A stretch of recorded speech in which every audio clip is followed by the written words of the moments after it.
What if I told you everything you believe about yourself is not completely true? Not because you are wrong, but because you were conditioned to believe something you should never have believed. I was a single mom, pushing, grinding, and breaking myself because I was desperate to build a better life, not just for me, but for my daughter, and for my country that was at war at the time. I got physically sick, mentally exhausted, and emotionally broken, all at the same time. But when I finally stopped pushing, I discovered the truth. I was programmed, and so is everyone else. I want to start with something we all live through, but most of us never question it. Every child is born with something natural to them, a passion, a curiosity, something they are pulled toward, before anyone tells them what to be pulled toward. Watch a child before school starts, before comparison, before performance. They already know what lights them up. But nobody taught the people raising us how to observe that, how to protect it, how to let it grow in its own direction. We all went through the same system. We were fed the same subjects and expected to achieve the same results, regardless of our unique passions. We were forced to multitask, to memorize, to perform, all while ignoring the reality that knowledge without application is just noise. We grew up lost, performing someone else's life, never realizing that the self we were presenting to the world was just a collection of borrowed beliefs. It is not your failure. It is the failure of a system that treats human minds like hardware to be filled rather than gardens to be grown. I want to tell you something I have never told anyone before. For as long as I can remember, I felt like no one loved me. I didn't know why. I was just a child. No one wanted to play with me. No one said my name. I was excluded before I even had a word for it. And I couldn't explain it. I just felt it every single day. But somewhere inside me, a child made a decision. If I work hard enough, if I am good enough, if I shine bright enough, maybe they will finally see me. Maybe then I will deserve to be loved. And so I worked and worked and worked. Not from ambition, from a child who just wanted someone to say her name. And I didn't know that until much later, because the program doesn't announce itself. It just runs quietly. Underneath everything. That is why I built business after business. That is why I pushed past sickness, past exhaustion, past breakdown. Not because I was strong, because I was still that child. Still trying to shine bright enough to finally be seen. I am sharing this with you today because I know some of you are running the same program. Maybe no one said your name either. Maybe you have been working and achieving and giving, and it never feels like enough. It was never about work.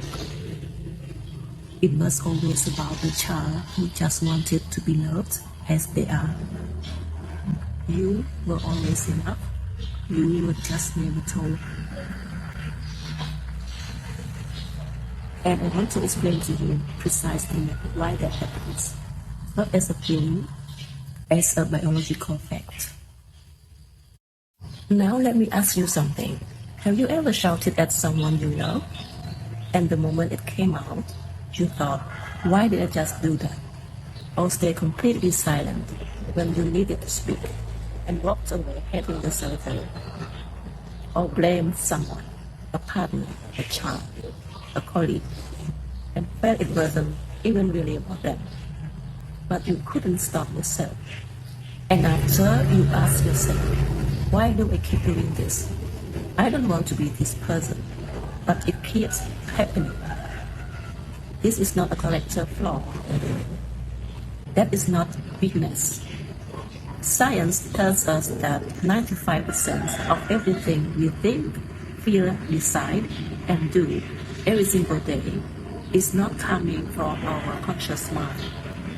In fact, 95% of what we do is coming from our subconscious mind, programs that were installed before we were 7 years old, before we could question them, before we even knew they were there. The subconscious is not a mystical concept. Think of it as an operating system running silently underneath everything you do. You don't see it, you don't control it consciously, but it is controlling almost everything. Every automatic reaction, every habit you can't explain, every limit you accept without questioning. And here is the part that changed everything for me. The subconscious doesn't speak in words. It speaks through the body, through the reactions that comes before the choice, through the tears that arrive before the reason, through the shouting, the silence, the pushing past exhaustion. The body always knows before the mind does. So when you ask yourself, why do I keep doing this? The answer is not in your thoughts, it's in the program your body has been running since childhood. And that program was never your choice. None of it was their choice either, the people who passed it to you. It was embedded in all of us by the system that never asked who we were. And here is what that program does to the body, because this is where it gets very specific. Your nervous system is the hardware the subconscious runs on.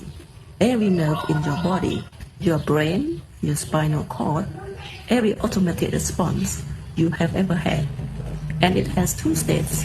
The first, survival mode.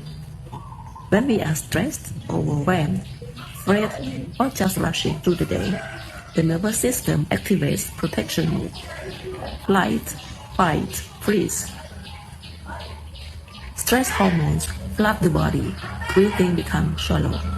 The mind narrows to one question: how do we get through this? In this state, the subconscious walls are fully up. Nothing new can enter. Familiar is safe. Difference is dangerous.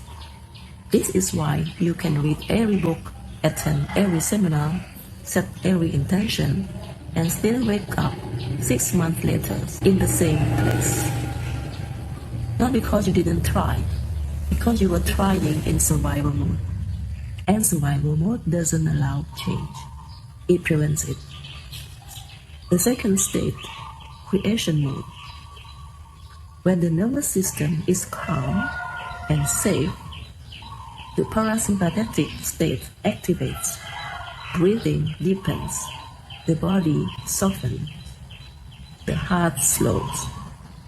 And in this state, the subconscious walls calm down. New beliefs can enter. New feelings can take root.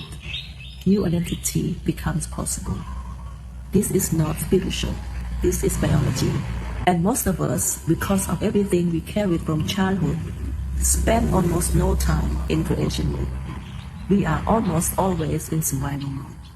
Not because something is wrong with us, because nobody ever taught us how to shift out of it. And then I discovered something that Einstein knew, that Darwin knew, that every great creative mind in history stumbled into, without ever having science to explain. In 1924, a scientist named Hans Berger built the first machine that could measure electrical activity in the human brain. And in 1929, he identified a specific brain wave frequency that appears when we are relaxed, open, and receptive. He called it alpha. Alpha waves operate between 8 and 12 Hz. When we are in survival mode, our brain is running at better, fast, analytical, protective, 13 to 30 Hz. Alpha is slower, calmer. It is the bridge between the conscious mind and the subconscious. And that bridge is exactly where the great minds in history were living without knowing it. Einstein did not calculate his way to the theory of relativity. He imagined it. He would lie back, close his eyes, and write alongside the beam of light in his mind.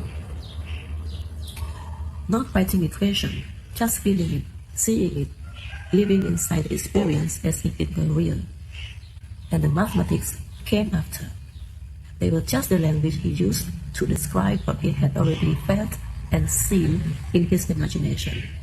When he was stuck, he played violin, not as a hobby, as a method, because in that relaxed, open state, something would come, and it always did. He said it himself. Imagination is more important than knowledge. He didn't say that as a philosopher. He said it as the man who used imagination every single day as his working method. Darwin walked the same garden path every single day, just walking, not forcing. And that is where his ideas came. Newton sat under a tree doing nothing, and the answer came. All of them, different people, different centuries, different fears, the same state. They didn't have the science, but they had permission. They trusted the rest, the walk, the imagination, the quiet. Now, how does alpha actually feel? You already know that moment when your body gets heavy, but your mind is still gently aware. When thoughts slow down, not gone, just quieter. When time feels different, and an idea arrives without you reaching for it. The shower, the long drive, the walk with no destination, the moment just before sleep when the answer comes. That is alpha. You don't read there many times. You just call it daydreaming, when actually it is your most powerful mind at work. And here is why it matters so much. Remember the 95% running on autopilot? Alpha state is the frequency where you can actually reach that 95%. In beta, the subconscious is locked. You cannot reprogram what you cannot access. In alpha, the walls soften. The subconscious becomes reachable. And this is connected to something called heart coherence. The Heart Math Institute has been researching the heart-brain connection since the 1990s. They discovered that the heart has its own nervous system, around 40,000 neurons, and sends more signals to the brain than the brain sends to the heart. When the heart enters coherence through slow breathing, through genuine positive feeling, it signals the nervous system to shift from survival to creation mode. Heart coherence shifts the nervous system. The nervous system shift opens alpha. Alpha makes the subconscious accessible. Heart, nervous system, alpha, subconscious, one chain, one door. And in the 1940s, a self-taught man named Jose Silva started asking a question that nobody around him was asking. What if ordinary people could learn to access this relaxed, receptive state deliberately, not by accident, not in the shower, on purpose? He started with his own children. He trained them to enter that state and study from it. Their grades transformed. Then he tested it on thousands of ordinary people around the world. And what he found was this. Every single one of them could learn to enter alpha state on demand, not by accident, on purpose. And when they did, everything changed. So this is not a gift some people were born with. This is the state your brain already knows how to enter. You were just never taught how to go there on purpose. And when I put all of this together, the system, the subconscious, the nervous system, alpha state, heart coherence, I felt something I didn't expect. I felt angry. Because this knowledge exists. It has existed for decades. Heart Math has been researching heart coherence since the 1990s. Jose Silva was teaching alpha state in the 1960s, and none of it made it into our schools. None of it was taught to our parents, or to us, or to our children. These scientists knew. And the knowledge stayed in books, in laboratories, in expensive seminars for people who could already afford to seek it out. The people who needed it most were never in those rooms. I was not in those rooms. And I thought that is not right. So I decided to change it. That is why I built School of Dreamers, not as a business, as a correction. Because you were never broken. You were never not smart enough. You were never not capable enough. You were just never shown the door. And now you know it exists. Tonight, before you sleep, don't reach for your phone. Lie down, close your eyes, breathe slowly, and just notice the moments when your body gets heavy and your thoughts begin to drift. That threshold, that exact moment, is alpha. Don't fall asleep just yet. Stay there. Just feel it. That is where everything begins. And right now, before you close this video, think of one person in your life who has been blaming themselves, who has been telling themselves they are not smart enough, not capable enough, not enough. Share this video with them right now. Not for me, for them. Because they need to hear this. They were never the problem. They were just never shown the door. Before I go, I want to ask two things of you.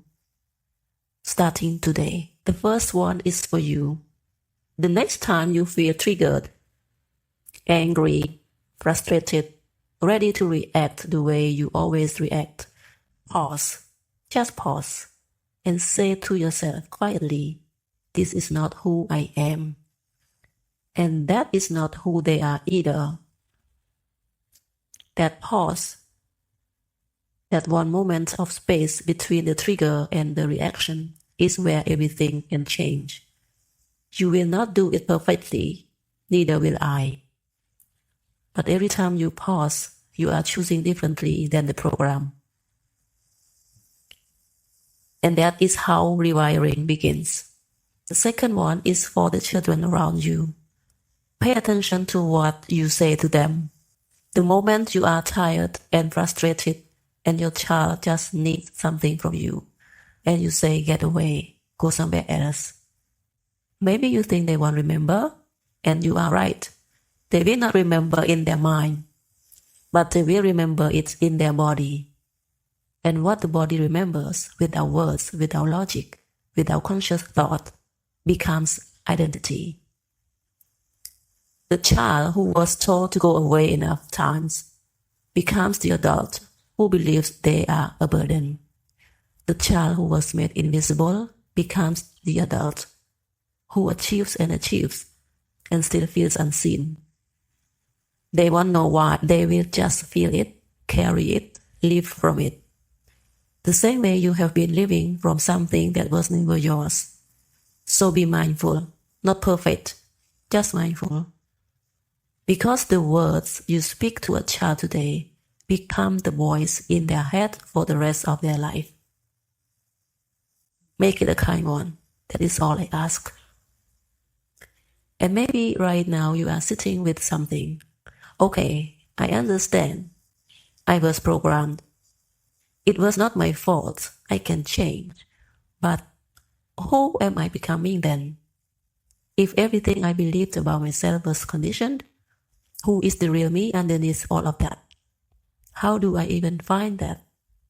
How do I know what I actually want, not what I was told to want? Those are the right questions.